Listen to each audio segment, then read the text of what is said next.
assassinat dama gis ngeen boole ci meurtre dama gis ngeen boole ci crime de torture dama gis ngeen boole ci aussi les actes de barbarie dama gis ngeen boole les traitements inhumains cruels ma gis aussi ngeen boole ci ou dégradant nee na loolu da ngeen ko dóor yéen ci seen champ d'application loi amnistie interprétative te nee na loolu noonu kenn mënu ko amnistier des suites yoo xam ni dañ ko enclenché woon ci nit ki xam nga tey buñ ñu toppee nit atteinte à la sûreté de l'État topp kook lu nekk ñu doog ñu ne génn nañ loi d'amnistie mais cette loi d'amnistie là va couvrir les infractions yi nga xam defoon nañ ko léegi nit ki lan la ciy bénéficier dañuy déclarer la fin des poursuites looloo tax ñu koy jox ordonnance de non-lieu mais conseil constitutionnel dans sa décision du 23 avril dafa jaxasewaat carte gi nee na leen yéen loi interprétative bii ngeen ma indil kat da ngeen ci dugal ay faits yoo xam ni ces faits là sont imprescriptibles ba pare kenn mënu koo amnistier dafa nekk hors de portée d'amnistie kon ça veut dire que les non-lieux total yi ñu joxe woon mais conseil nee na les non-lieux total mënu ciy am parce que l'amnistie ne couvre qu'une partie des faits mais ne couvre pas tous les faits dégg nga léegi explication bi léegi mu leer sa bopp et boo bëggee ma liiratal le considérant bi. waaw moo tax ma ne léegi foofu yan fait la il faut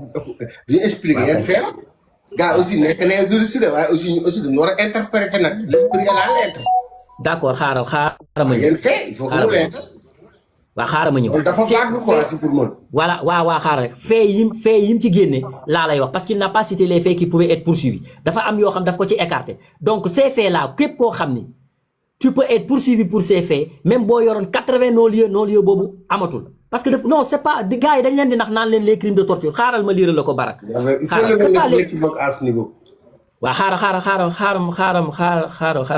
ma lever ko. voilà le 21 voilà décision du conseil constitutionnel boo demee dans le considérant 27 déglu li mu wax mu ne considérant que le préambule de la constitution fait partie intégrante de la loi fondamentale de la loi fondamentale confère une valeur constitutionnelle aux instruments juridiques. Ban considérant 31. Voilà liiral ma le considérant 27 non liiral le considérant 27 ba pare. Considérant 27 que le préambule de la constitution partie intégrante de la loi fondamentale confère une valeur constitutionnelle aux instruments juridiques internationaux adoptés par l'Organisation des Nations Unies et l'Organisation de l'Unité africaine.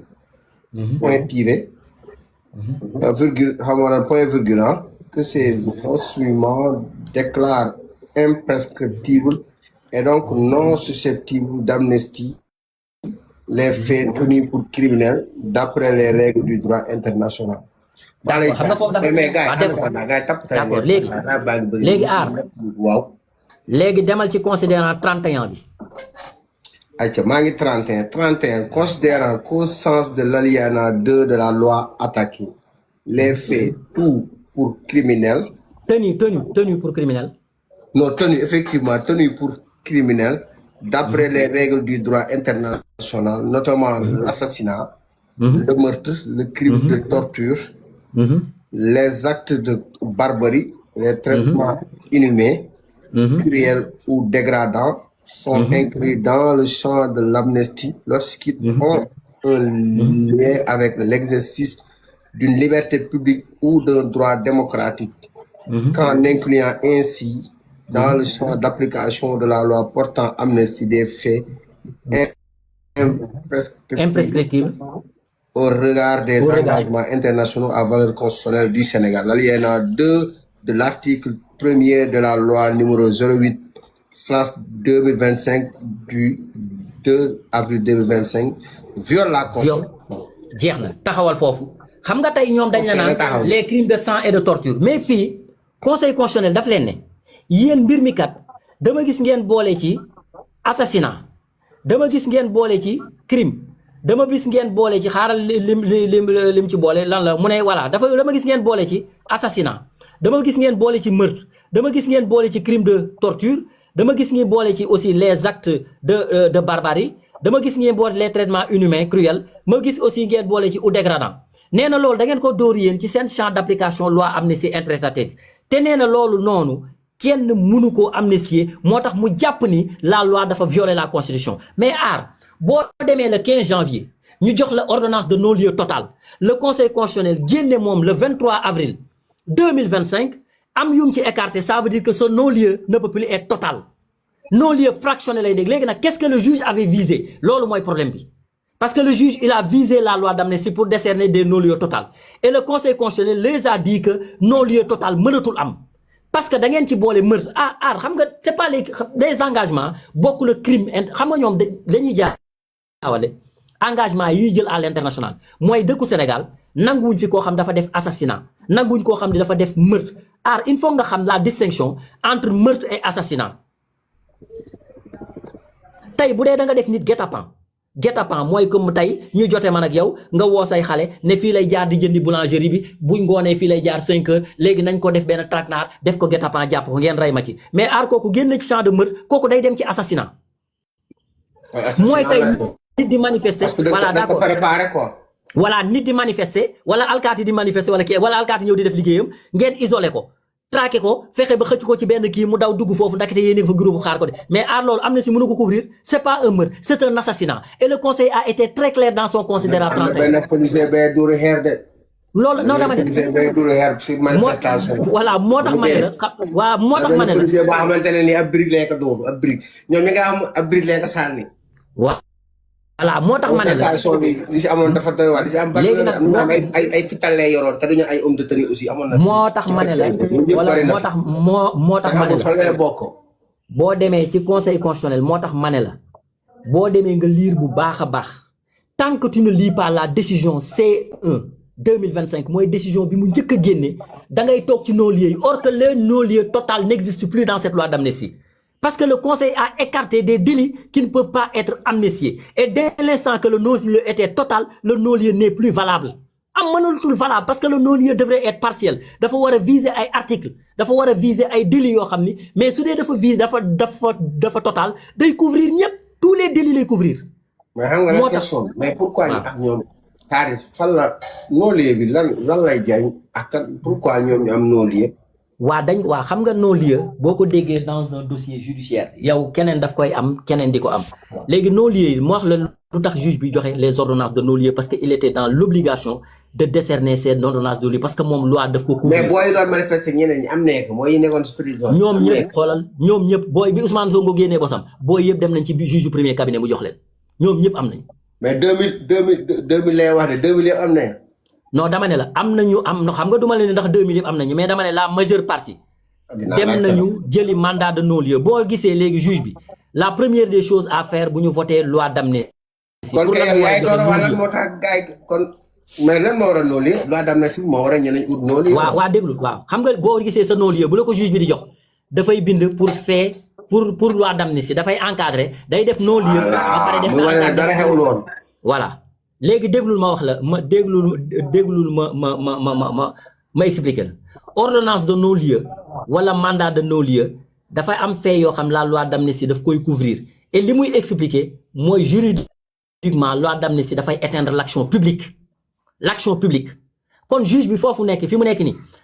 daf lay jox léegi ma wax la principe bu amnistie mooy dafay effacer le caractère punissable des faits visés mooy bépp fait boo xam dañ la ko doon toppee dafay effacer le caractère punissable mooy en matière pénale yow mënatuñ la ci copp dara dafay éteindre aussi l'action publique de ces faits dafay empêcher aussi qu'un procès pénal mun a am sauf si la loi prévoit des exceptions c'est en ce moment-là que la décision du conseil constitutionnel est importante parce que sans pour autant ñoom mettre des exceptions ci li nga xam ne moom lañ def le conseil a donné des exceptions ay infractions yoo xam ne buñ la ko toppee kenn mënu ko amnistier. Ça ne relève pas du droit international mais ce sont des engagements yu ñu jël ñun à l'international parce que nit ñi dañ lay nax naan la non yëpp loo xam ne ça relève du droit c'est pas vrai le conseil a été très clair à partir de nos engagements internationaux yu ñu jël nga xam ne nanguwuñu Sénégal meurtre nanguwuñu assassinat nanguwuñu acte de torture nanguwuñu des xaw ma lan dégradant ci foofu la jël mun la à partir de ces engagements là ñun faits yi mënuñu ko amnistier loolu la conseil wax mais conseil yónniwu la sur le droit international dafa la ne à partir de nos engagements internationaux yu ñu jël moo tax yii mënuñu koo bañ a topp kon ne koy non-lieu bi amatul njëriñ parce que non-lieu bi ko juge bi di jël daf ko doon jël pour amnistier les faits parce que pénalement mënatuñu topp et dans le champ et dans la décision le conseil a été très clair am na champ yoo xam ne nee na yii moom kenn mënu ko dugal ci amnistie bi lii leerul kon dindi ak bañ a dindi mooy am les non-lieux amatul sens à la décision C1 parce que les non-lieux dañ ko doon joxe le 15 janvier lañ ko joxe léegi la décision du conseil constitutionnel pour écarter les non-lieux total dafa génn le 23 avril 2025 waaw c'est vrai mais non waaw Alchimiste la loi d'amnistie parlement la loi d'amnistie ne couvre pas tous les faits mais les ordonnances de non-lieu dafa couvrir toutes les infractions pénales parce que ce sont des non-lieux total mooy toppeetuñ la dara donc pourquoi pas annuler abrogation il y a une différence waa xam nga boo terme juridique mais gars yi xaaral mais gars yi tappate leen laay mu ngi bëgg mu ngi wàcce modérateurs yi ak sympathisants yi ngeen tappate Babsu maa ngi lay siyaar après am na récréation bu leen neexee ngeen yéeg yéen ñi nga xam ne yéen doon assisté vas-y looy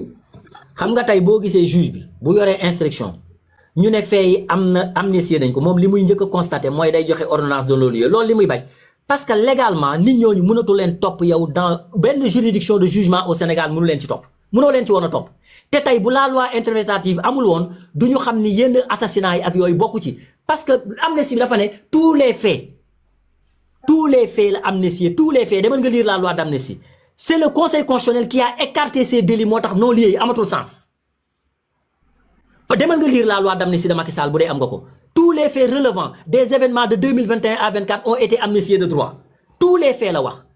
mais ne couvre pas la partie des tiers donc ça veut dire que tous les faits muy les crimes ak engagements internationaux yi dans un premier lieu la loi d'amnistie ñëpp dañu foogoon ni bokk na ci mais à partir de la loi d'amnistie interprétative que le passif a aidé les Sénégalais pour que le conseil mën a repréciser parce que la loi n'a pas été attaquée au conseil constitutionnel xam nga biñ ko voté Macky Sall kenn attaqué wu ko mais léegi nag bi mu delluwaatee ci moom la nag mën a repréciser la pensée pour wax leen ne leen lii de ñëwul woon ci man waaye nag bi ngeen ko interprété nag gis naa ni nag yéen da ngeen ci dugaloon mbir yoo xam ni mënu cee bokk loolu nag ci conseil bi mu tëbal ko wan leen ni mënu cee bokk et naa la wax beneen surprise gis nga cette loi L29 L30 là. del wax révélation nañu bàyyi noonu del wax révélation. xam nga kenn attaqué wu ko xam nga loi boobu kenn attaqué au conseil constitutionnel au nom de la rétroactivité te nee naa leen yéen a ngi def lu grave parce que vous êtes en train de d'effacer des peines qui ont été prononcées par les juridictions ñu ne déedéet ñun waxuñu dëgg parce que la sanction bi lay tere nga nekk électeur c'est pas la peine loolu sanction supplémentaire la boo xam dañ ne képp ku ñu condamné ci nangam et dès l'instant qui te dit que la loi doit être rétroactive pour dem jëli ñenn ñi Barthélémy Diaz man leen yéen a ngi ci danger te xaaral ba élection jot ba ñu attaquer candidature au conseil constitutionnel nga xool lan mooy xew parce que la loi n'a pas été attaquée ñoom ñoo nekk ci mbedd mi di wax rek gis nga la loi d'amnistie dañ ne woon léegi coow li jeex na kenn mënatul topp kenn mais bi décision C1 2025 bi génnee lañ ne waaw léegi lépp loo xam dafa relever des lois déedéet dafa ne les instruments yi ñu signé à l'international moo tax lii ak lii mënu cee bokk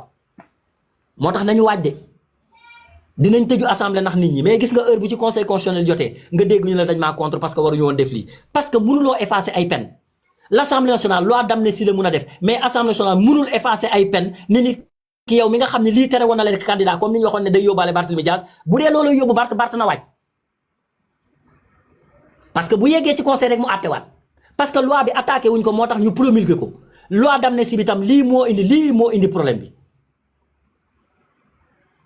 lii moo indi coow li ci loi d'amnistie mais biñ ko attaqué yow gis nga ni coow li jeex na boo liiree considérant 22 23 24 25 26 27 ba 31 daf leen wax lu leer naññ mais conseil loo ko laajul du ci àddu mais bu ñu yeggee ba attaqué woon tey candidature